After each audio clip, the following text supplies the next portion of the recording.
엘렐로헤 이스라엘 끊어서 읽으면 쉽습니다.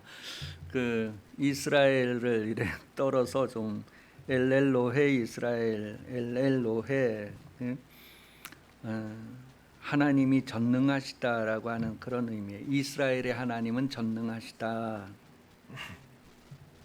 창세기 33장 20절 지금 이제 우리가 읽었던 그 말씀대로 하나님은 전능하신 분이시다.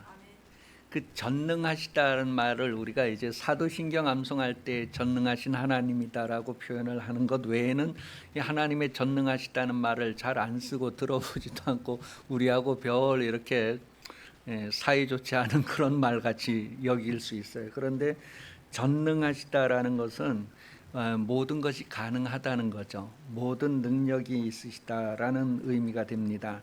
그러니 하나님은 못하실 일이 전혀 없으신 분입니다. 그래서 우리 복음성가에도 못하실 일 전혀 없네 그런 가사가 들어가는 노래가 있잖아요.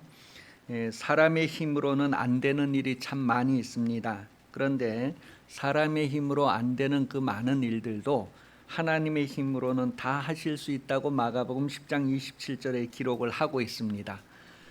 나의 힘으로는 안 되지만 내 힘으로는 안 되지만 하나님의 힘으로는 다 될 수 있다 할 때 전능하신 하나님 그렇게 말하죠. 사람이 지금은 100살을 넘게 사는 시대인데 이 100세가 되어도 아들을 낳을 수 있는 것은 사람의 능력으로는 불가능한 일이다라고 성경은 말해주고 있어요. 왜냐하면 이 자식을 낳기 위해서는 몸의 기능이 그대로 살아 있어야 되는데 100세가 되면 그런 기능들이 이제 다 소진되었기 때문에 사람의 능력으로는 낳을 수 없는 것이다. 그렇게 로마서 4장 19절에 기록을 하고 있습니다.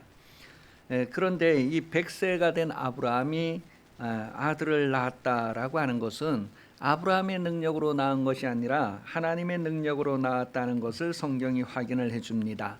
창세기 17장 1절 말씀에 보면 아브라함이 99세 때에 여호와께서 아브라함에게 나타나서 그에게 이르시되 나는 전능한 하나님이라 너는 내 앞에서 행하여 완전하라.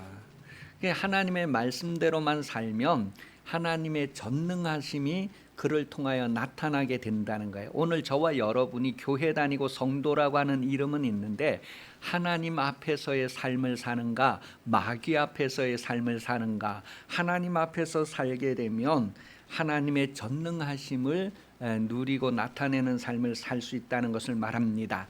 아브라함에게 너는 내 앞에 행하여 완전하라 그렇게 요구하신 하나님이 그 아브라함을 통하여서 하나님의 능력을 나타내셨다는 거예요. 그래서 100세가 되어서 아들을 낳았다라는 것을 성경은 우리에게 확인을 해줍니다. 아브라함이 만약에 하나님 앞에서 완전하지 않았다면 하나님 앞에서 그 행위를 말씀대로 순종하는 삶을 살지 않았더라면 아이를 낳을 수 없었을 거예요. 그런데 그는 하나님 앞에서의 삶을 완전하게 살았다, 온전하게 살았다, 하나님 말씀대로 살았다라는 것을 우리에게 확인을 해줍니다. 오늘 교회 성도들이 하나님 앞에 있다고 하면서 하나님 앞에 결석입니다. 하나님 앞에 살지 않으면서 거룩하신 하나님 앞에 살지 않으면서 하나님 앞에 산다고 다른 사람들에게 말을 합니다. 그러면서 자신들의 행위는 세상에 있고 마귀 앞에 있는데 마귀에게 잘 보이려고 이렇게 아부하는 삶을 살면서 자신들은 하나님 앞에 산다고 그렇게 말을 합니다. 그래서 그런 말이 중요한 것이 아니라 말한 대로 행위가 있어야 된다고 하는 것을 성경은 말해주고 있어요. 그래서 아브라함에게 너는 내 앞에서 행위의 완전함을 보여라. 행위의 완전함을 가져라. 그렇게 요청하시는 거예요. 여러분도 하나님 앞에서 그 말씀으로 온전히 삶을 살아가는 그런 모습으로 하나님 앞에 드러나기를 예수님 이름으로 축복합니다. 하나님은 그 능력을 아들에게 주셨다라고 마태복음 28장 18절에 기록을 하고 있습니다. 예수께서 나아가 말씀하여 이르시되 하늘과 땅의 모든 권세를 내게 주셨으니 에베소서 1장 20절에서 22절에도 그의 능력이 그리스도 안에서 역사하사 죽은 자들 가운데서 다시 살리시고 하늘에서 자기 오른편에 앉히사 모든 통치와 권세와 능력과 주권과 이 세상뿐 아니라 오는 세상의 일컫는 모든 이름 위에 뛰어나게 하시고 또 만물을 그 발 아래 복종하게 하시고 그를 만물 위에 교회의 머리로 삼으셨느니라. 하나님은 하나님의 그 전능하심을 아들에게 주셨다라고 성경은 확인을 해주고 있어요. 그리고 그 능력을 아들은 제자들에게 주었다고 누가복음 10장 19절에 기록을 하고 있습니다. 내가 너희에게 뱀과 정갈을 밟으며 원수의 모든 능력을 제어할 권능을 주었으니 너희를 해칠 자가 결코 없으리라. 하나님의 전능하심을 아들에게 주셨고 아들은 그 제자들에게 주셨고 제자들을 통하여서 그 전능하심이 교회에게 주어졌다라는 것을 마태복음 16장 18절에서는 음부의 권세가 이기지 못하리라고 하는 말씀으로 확인을 해주고 있습니다. 그러한 일들에 대하여서 빌립보서 4장 13절은 바울이 증명하기를 내게 능력 주시는 자 안에서 내가 모든 것을 할 수 있느니라. 그래서 바울의 삶은 하나님의 능력을 나타내는 삶이었다. 그래서 그가 병을 고치고 복음을 전도하는 것은 사람의 힘으로 능력으로 하는 것이 아니라 성령의 능력과 나타남으로 하였다라고 성경은 확인을 해주고 있습니다. 여러분, 하나님의 능력, 하나님의 전능하심을 여러분이 인생으로 살면서 어떻게 나타낼 수 있을까요? 성경은 믿음으로 나타낼 수 있다고 말해줍니다. 마가복음 9장 23절에 보면 예수께서 이르시되 할 수 있거든이 무슨 말이냐, 믿는 자에게는 능히 하지 못할 일이 없느니라 하시니라. 믿는 자가 누구입니까? 여러분은 예수 믿는 자입니까? 말로만 믿는 것이 아니라 하나님 앞에 행위의 온전함, 그 행실로 믿는 자여야 한다는 것을 성경은 말합니다. 아브라함은 하나님 앞에서 말로만 믿는 자가 아니었고 그 행위로 믿는 자였다는 것을 성경은 말해주고 있습니다. 그래서 그가 백세의 아들을 낳았다는 거예요. 오늘도 여러분이 하나님 앞에서 그 말씀을 정직하게 순종하는 행위의 온전함을 가지는 그런 신앙생활을 할 수 있기를 예수님 이름으로 축복합니다. 믿음의 사람, 그랬을 때 하나님의 말씀을 영접하고 그 말씀대로 행하는 사람이어야 합니다. 우리 믿음의 사람이 됩시다. 옆 사람을 보면서 간절하게 두 번 시작. 우리 믿음의 사람이다. 우리가 이게 한 번 말해갖고 들어 먹을까요? 안 들어 먹을까요? 그러니 여러분 평소에 은혜 받은 말씀을 나누어주고 평소에 나누어주고 그러면서 하나님의 말씀이 그에게 정말 아주 정말 스며들기를 바라는 마음으로 은혜의 말씀을 계속해서 나누고 교제하는 삶을 사십시오. 그러면 그에게서 그 말씀이 때가 되면 싹을 틔우고 때가 되면 크게 자라서 많은 새들이 와서 깃들 수 있는 그런 인물이 될 것입니다.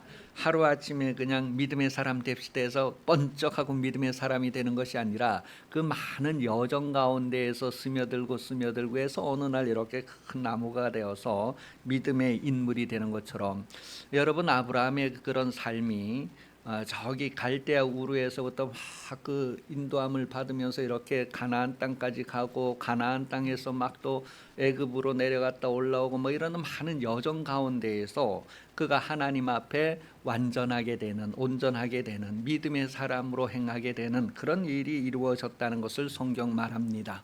한순간에 믿기만 하면 기적이 일어나고 하는 거에 익숙할 것이 아니라 내 평생에 하나님 앞에 완전해지는 그런 아름다움을 이루어가는 그런 삶을 성공하시기를 예수님의 이름으로 축복합니다. 우리가 세상 살아가면서 사람 사이에 많은 문제를 가지게 됩니다. 그런데 사람 사이의 문제를 해결한다는 것은 쉽지 않습니다. 그러나 하나님은 그 모든 문제를 해결하시는데 쉬움을 우리에게 주십니다. 그래서 하나님의 쉬움, 하나님의 능력으로 사람 사이의 문제도 해결된다는 것을 성경은 말해주고 있습니다. 마가복음 14장 36절에 보면 예수님께서 하나님께 기도할 때에 하나님은 모든 것이 가능하신 분이다라고 고백하는 내용이 나와요. 하나님은 모든 것이 가능하신 분이시다. 그 예수님은 하나님께 대한 그런 지식을 가지고 있어요. 하나님은 모든 것이 가능하시다. 그래서 그 하나님께 기도하지만 하나님의 뜻이 자신을 통하여 이루어지기를 구하는 것으로 기도를 마치게 됩니다. 오늘 우리가 읽은 성경 말씀은 에서와 야곱에 대한 이야기인데, 에서와 야곱은 형제지간이었습니다. 어머니 뱃속에 먼저 자리 잡은 사람이 누구죠? 야곱이었습니다. 어머니 뱃속에서 자리 먼저 잡은 건 야곱이었는데, 나오는 건 누가 먼저 나왔어요? 에서가 먼저 나왔어요. 어쩌면 억울한 부분이 없지 않아 있을 수 있어요. 자기가 먼저인데 늦게 들어와서 먼저 나왔다고 형님, 그리고 발목 잡고 나왔다고 동생. 그런 것들을 성경이 우리에게 말해주는데, 성경은 이 장자의 명분, 장자가 하나님 앞에 받는 축복, 그 2배의 축복을 받는다고 했어요. 하나님께서 왜 장자에겐 2배의 복을 주실까요? 그 공평하신 하나님이 첫째나 둘째나 아들이나 딸이나 이렇게 차별하지 말고 똑같이 재산을 나누어 주고 해야 되고, 모든 것들은 공평하게 해야 되는데 왜 큰 아들한테는 2배를 주고 작은 아들한테는 그냥 반만 줄까? 왜 그럴까요? 여러분 같으면 왜 그러겠어요?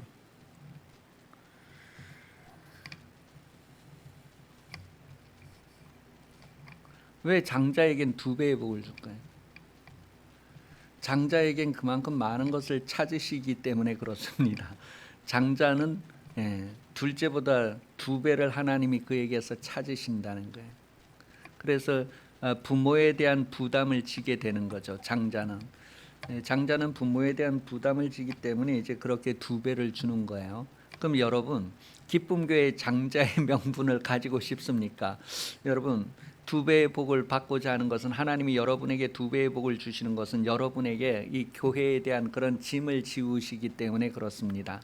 그 교회를 가도 이제 이렇게 교회 앞에서 막 헌신하고 막 희생하고 이러는 분들이 있고, 뒤에서 그냥 그 혜택을 누리기만 하는 사람들도 있고, 그런데 여러분, 하나님께서 여러분들에게 그만큼 2배의 복을 주시는 것은 그만큼 그 짐을 지우기 때문에 그렇습니다. 그러니 여러분, 정말 그 장자의 복을 원하신다면 여러분이 하나님 앞에 어떠한 삶을 살아야 될까 하는 것을 돌아봐야 합니다.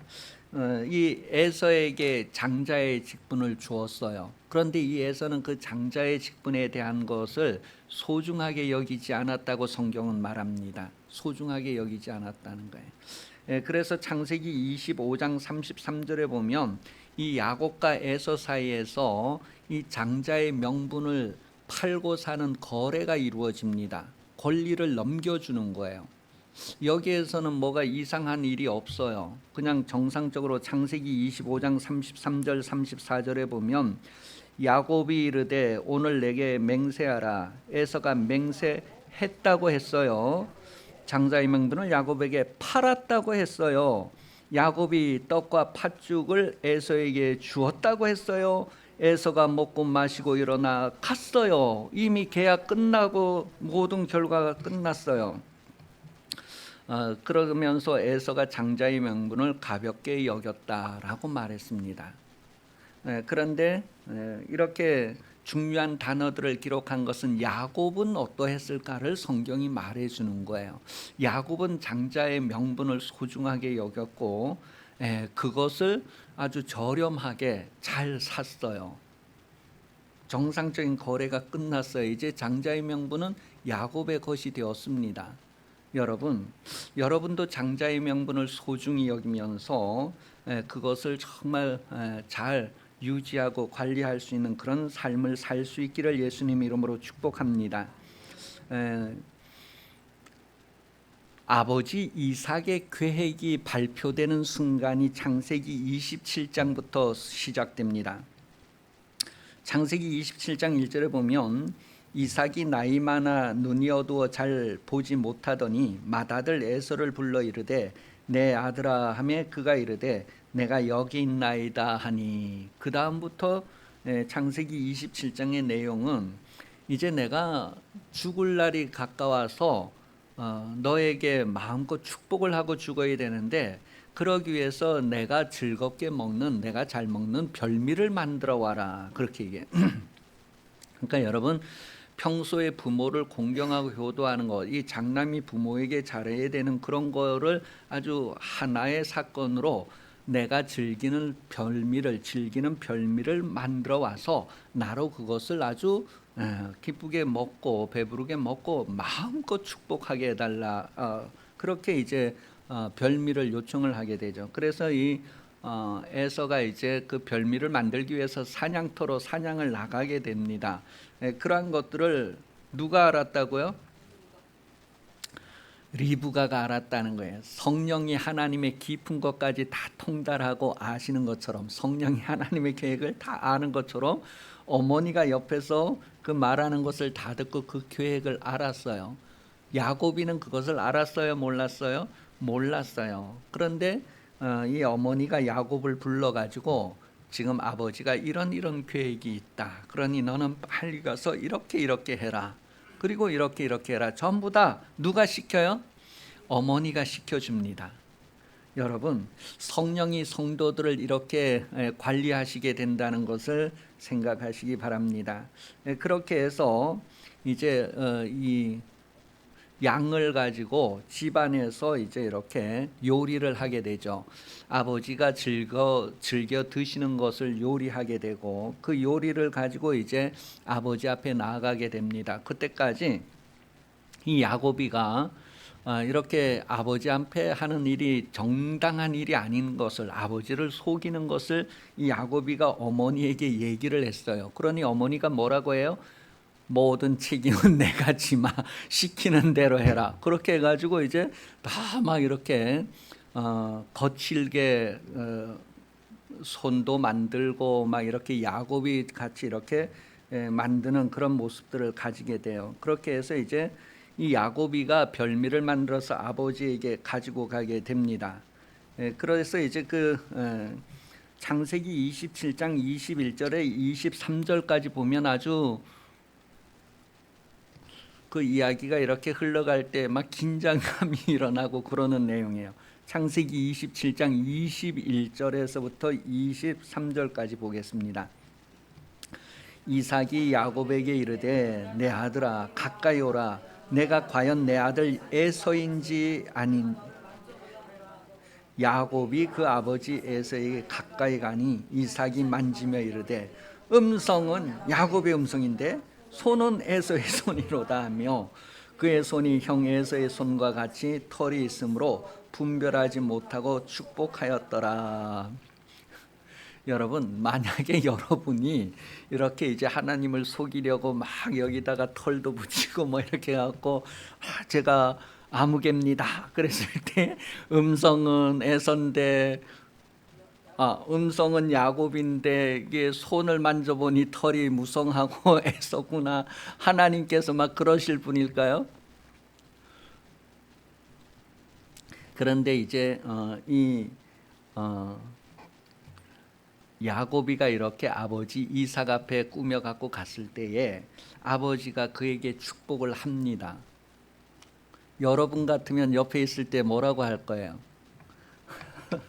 여러분이 이삭에게 뭐라고 할 것 같아요? 그놈이 지금 속이고 있어요. 속지 마세요, 하나님.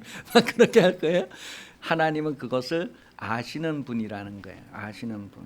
그러니까 이제 암묵적으로 이제 그런 그 야곱의 방법들이 안 좋은 방법이지만 그것을 하나님이 묵인하고 넘어가는 과정에 있어요. 그걸 우리가 어떻게 하느냐 하면 하나님이 야곱에게 축복을 하는 과정을 통해서 그 아버지가 축복을 한 것을 그대로 허락하는구나, 이렇게 그런 내용을 읽으면서 하나님께서 지금 잠깐 넘어가지고 있는 상황을 말해줍니다. 여러분, 우리가 죄를 지었다고 하나님께서 바로 처벌하는 것이 아니고 넘어가 줍니다. 기간을 주는 거예요. 기회를 주는 거예요. 만약에 우리가 그 기회 동안에 뭔가를 안 한다면 우리는 반드시 그 잘못한 것에 대한 책임을 질 것입니다. 오늘 본문에도 야곱이가 고향 땅으로 돌아올 때의 형님이 군인들을 400명을 데리고 갑니다. 400명을 데리고 왜 갈까요? 아직 문제가 해결되지 않은 상황을 우리에게 얘기해 주는 거예요. 이 야곱이는 동생을 죽이려고 합니다. 에서가 야곱을 죽이려고 합니다. 왜 그럴까요? 에서가 야곱을 죽이려고 하는 건 왜 그럴까요? 그건 에서가 악한 자에게 속하여서 그렇습니다. 왜냐하면 그 장자의 명분 이런 건 정상적으로 자기가 거래를 했어요. 거래를 해서 아버지에게 장자의 축복을 받고 이런 건 에서하고는 아무 상관이 없는 일인데도 에서는 굳이 그것을 빌미로 해서 동생을 죽이고자 한다는 것은 에서가 악한 자에게 속한 것을 표현합니다. 세상은 속기도 하고 속이기도 한다. 그렇게 디모데후서 3장 13절에 얘기하고 있어요. 에서는 그냥 일상 세상적인 삶을 우리에게 보여주고 있어요. 그런데 하나님은 아무에게도 속지 않으시는 분입니다. 왜냐하면 하나님은 다 아시는 분이기 때문에 그래요. 그래서 시편 94편 11절에 보면 여호와께서 사람의 생각이 허무함을 아시느니라 그랬어요. 그 사람의 생각이 허무하고 헛되다는 걸 안다. 여러분, 이 장자의 명분을 정상적인 거래로 야곱이가 이렇게 가지고 있었지만 그것을 얻는 과정에서는 잘못된 거예요.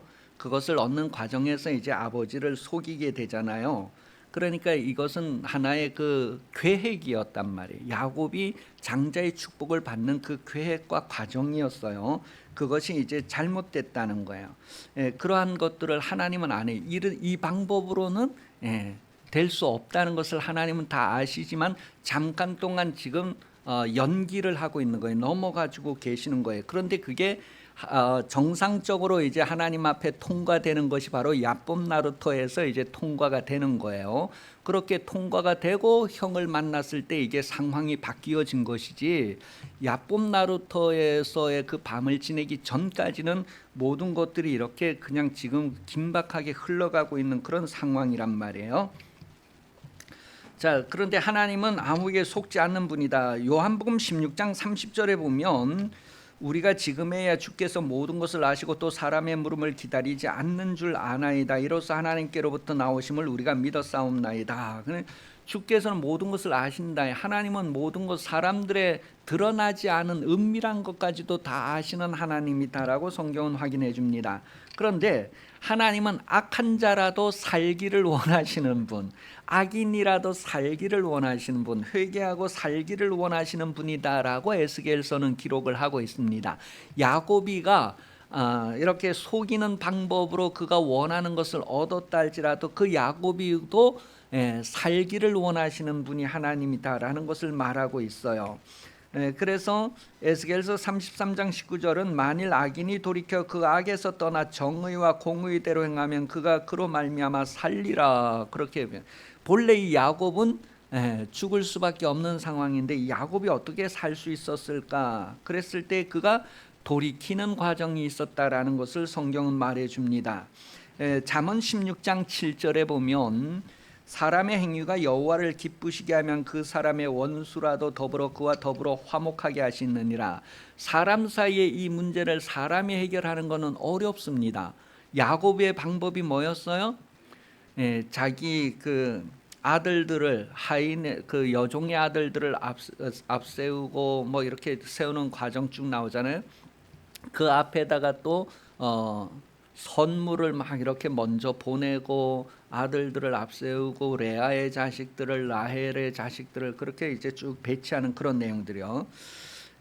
야곱은 형 에서가 400명의 군인을 데리고 오는 거에 대해서 그는 예물을 먼저 보내고 1차, 2차, 3차 막 이렇게 이제 가족들을 나누어서 다 사람의 준비를 하는 거예요. 계획을 준비하는 거예요. 그러나 그런 준비가 아무 소용이 없죠. 그대로 그냥 400명의 군인에 의해서 40명이죠.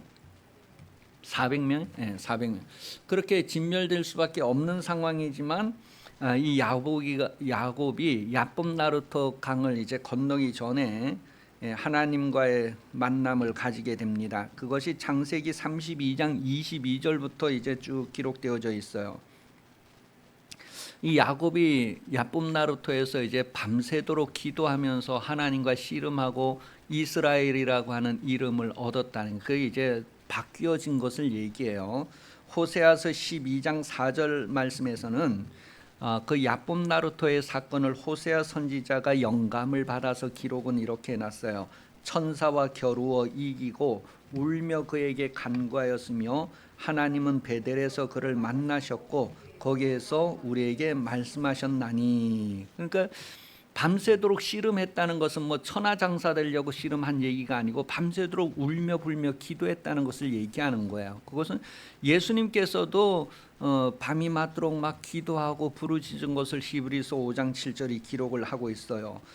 이렇게 기도하면서 그의 삶이 하나님 앞에서 이제 돌이켜지고 바뀌어지는 내용을 성경이 우리에게 말해줍니다. 시편 126편 5절, 시편 126편 5절에 보면 눈물로 씨를 뿌리는 자는 기쁨으로 거둔다는 것을 기록해 주고 있어요. 이 야곱이가 야봇 나루토에서 하나님 앞에서의 그의 삶을 완전히 바꾸는 그런 모습을 보여주니까 하나님께서 그에게 주신 모든 것들을 이제 인정해 주시는 내용이 나와요. 그래서 그 행위가 하나님의 마음을 감동한 거야. 다시 말하면 회개하고 그의 평생을 다 하나님 앞에서 새롭게 하는 그런 과정을 통해서 하나님께서 그를 인정하시게 되고 에서의 마음을 하룻밤 동안에 바꾸시는 거예요. 그래서 이제 에서도 뭐예요? 이 동생을 그냥 눈물로 맞이하게 되고, 그러면서 야곱이가 하나님을 보는 것 같다라고 표현을 하면서 그 하나님이 어떻게 일하시고 바꾸셨는가를 말해줍니다. 만약에 야곱이가 이 야봇 나룻가에서 이렇게 자기의 일을 하나님 앞에 새롭게 하지 않았더라면 그냥 400명의 군사에 의해서 그냥 그대로 끝났을 거예요. 그런데 그렇게 하나님 앞에서의 그런 회개하는 전환이 있었을 때 하나님께서 모든 것들을 바꾸어 주셨다는 것을 말해줍니다. 사람으로 할 수 없는 일을 하나님으로서 하셨다라는 것을 말합니다. 그렇게 해서 형제가 상봉하고 나중에 이 야곱이 고백하는 내용이 마지막 오늘 본문에 뭐예요? 오늘 마지막 본문에 아까 같이 따라했던 대로 엘렐로헤 이스라엘, 그렇게 말해. 엘렐로헤, 그 하나님은 전능하시다, 이스라엘의 전능하신 하나님이시다, 그렇게 표현을 하고 있어요. 여러분, 우리가 이 땅에 살면서 구하는 것 중에 많이 구할 것은 우리가 하나님 앞에서 새롭게 되는 것을 구해야 됩니다. 시편 106편 15절에 보면 하나님께서 구하는 자들에게 허락해도 그 영혼을 파리하게 하면 아무 유익이 없다는 것을 우리에게 알게 해주고 있어요. 우리가 세상에서 그냥 썩어질 것, 먹을 것, 덮을 것, 입을 것, 뭐 우리가 원하는 것을 구하였다 할지라도 하나님 앞에서 이 전환이 없다면, 하나님 앞에 기쁨이 되지 못한다면 아무 유익이 안 된다는 것을 말해줍니다. 하나님이 기뻐하시는 것은 죄인이 회개하는 것이고 악인이 그 생활을 바꾸는 것입니다. 우리가 잘못한 것을 인정하고 하나님 앞에서 변화를 가지고 오는 것, 하나님은 그것을 기쁘게 보신다는 거예요. 그렇게 해서 에서와 야곱의 관계에서 사람의 힘으로 능력으로 될 수 없는 그런 일들을 하나님이 해결하시는 것, 하나님은 모든 것이 가능하다고 하는 것을 우리에게 다시 한번 경험하게 해줍니다. 그래서 야곱의 간증이 엘렐로헤 이스라엘, 이스라엘의 전능하신 하나님을 간증하고 고백하는 것이 됩니다. 여러분, 우리도 살면서 사람 사이에 많은 어려운 일들이 일어날 수 있고 현실적인 어려움도 일어날 수 있어요. 우리의 능력으로는 우리의 힘으로는 그것을 넘지 못하고 해결할 수 없을지라도 하나님은 가능하시대. 하나님은 모든 것이 가능하시대. 우리 옆 사람에게 하나님은 모든 것이 가능하시대요. 두 번 시작.